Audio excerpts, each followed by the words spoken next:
How's everyone doing? We're going live again. So we've got our curry chicken. So let's see here. Let me get this stove lit.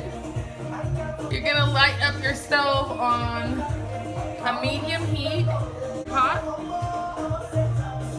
and you're gonna let it kind of heat up. And to that, you're gonna add some onion.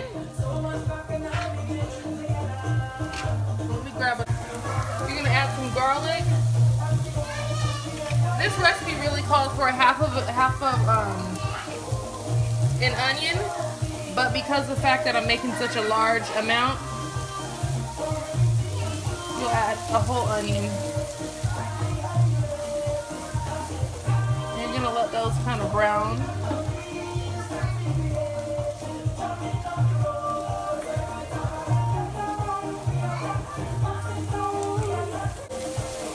So I'm gonna let this kind of brown up just a little bit to get the we're meshing those onions and garlic together. We're gonna add, I measure in my hand, so I would say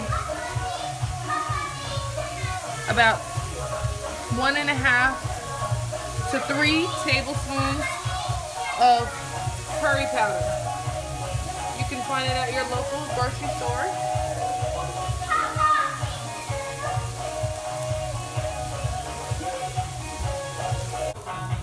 You don't want to burn your curry. That will ruin your whole meal. Let it cook. Get all those flavors out of the curry. To the chicken here, we marinated it in green seasoning. So it's a Trinidadian Caribbean seasoning where you add cilantro and onion and shallots or garlic. You add celery, banana peppers to it, and you blend it all up, and then you put it on your meat and your chicken and your fishes. In this, we added the chicken, salt, pepper, we cubed it. Here it is about, I would say almost 2 pounds of chicken. Put some tomatoes in there and some Scotch bonnet, which is really hot pepper without the seeds in. So we're gonna go ahead and add the chicken here to the pot. And our goal is to get the chicken brown.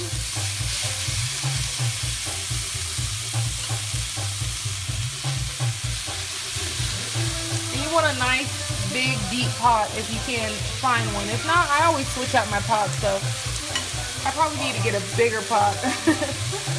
But you make do with what you have. So you add your chicken all in here. You get as much of that flavor right into the pot. Heat a little bit. All of the chicken gets dressed in that yummy curry. And your house will smell like curry too, so if you don't mind that, you're good. This is a staple. This is a Trinidadian staple. You hear about the curry and the roti and the bus-up shot and the double, this and that. This is one of the main dishes.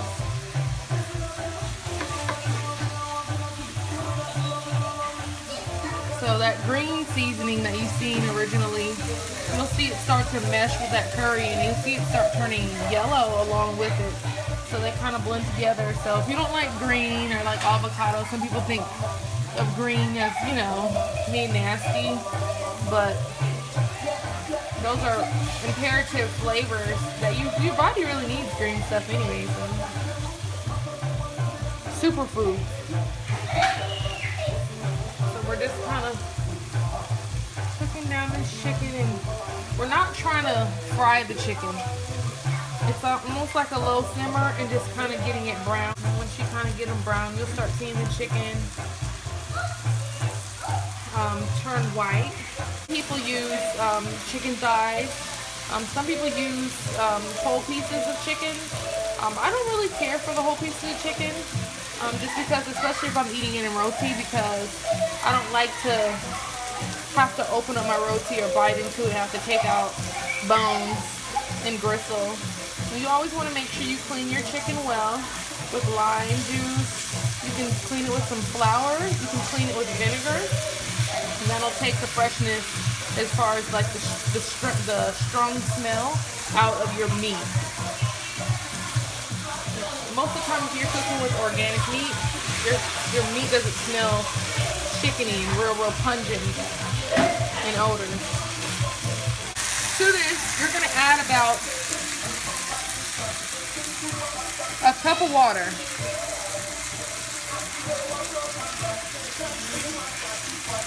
Maybe a little bit more. I kind of eyeball it. You don't want to fully submerge it, but you do want to kind of stew it in that curry gravy. And let it cook down. And to the green seasoning, it's optional, but you can add a little bit of salt to it. And also, just to that, pepper to the chicken. So you don't have to put too much salt in your food if you kind of pre-salt it. But at the end, we will definitely do a taste. You want to always make sure your pot's more central. So if it's not evenly distributed throughout your pan, then one side will cook faster than the other. It'll cook uneven, so you'll have raw pieces of chicken and burnt pieces of chicken. And you'll turn your heat up a little bit. Kind of cooking down. That gravy's kind of coming together. It's thickening up.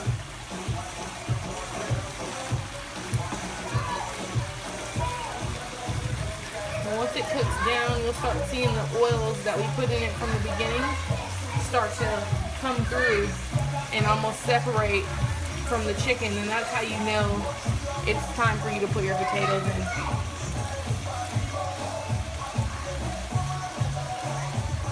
Consistency to a thick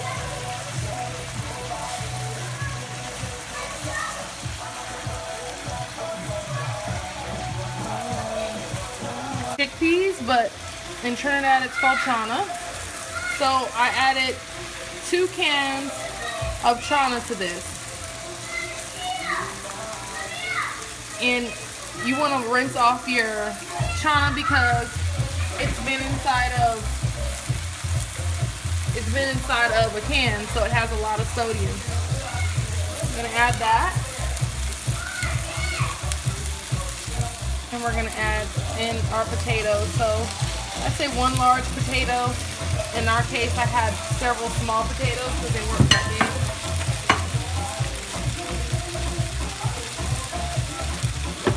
And then I'm going to add in just some minced ginger to this as well.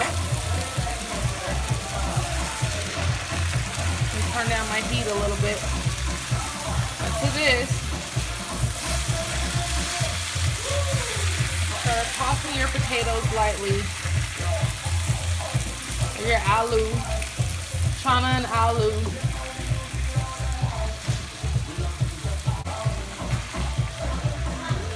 Pieces of meat on there. Now in your bowl that you marinated your chicken, you take some water and get all those flavors out of there. So you don't want to waste nothing. All those flavors to get right in this pot. And you're going to lightly submerge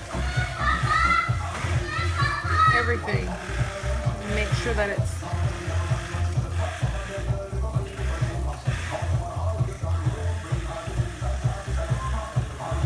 fully submerged. And really, in total, I would say that's probably about 4 cups of water in total. At this point, you don't want to mess with it too much. I'm gonna add just a little bit of salt. And potatoes absorb salt, so you don't want to do too much.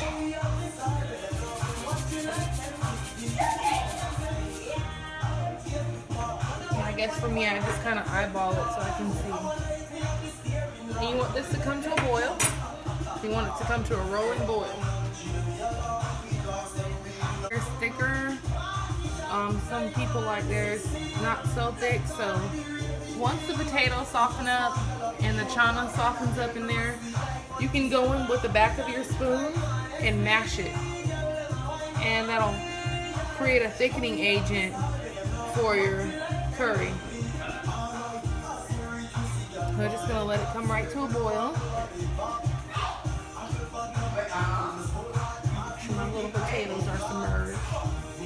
And I just keep an eye on it until I see it start boiling, because I want to make sure all my little potatoes are submerged so they don't come ducking out of my pot.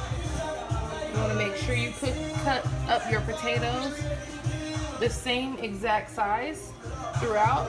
The reason being, if you don't cut them all the same size, they all cook unproportionately. So, yep, so it's boiling right up there to a boil. Cut them up all the same size. If you cook your potatoes, cut them up one big potato, one small potato. What ends up happening is you have potatoes that cook all the way through and other ones that aren't cooked. And once we've got it up to a boil, we'll turn it down and let it kind of simmer in there. And it's as simple as that.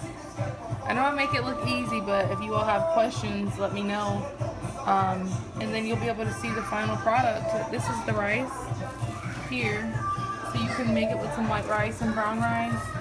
You can make it with roti. I personally, lots of bubble. Yes. Yep. Once it fully comes to a full rolling boil, then turn it down. And I will have the final product. Adios.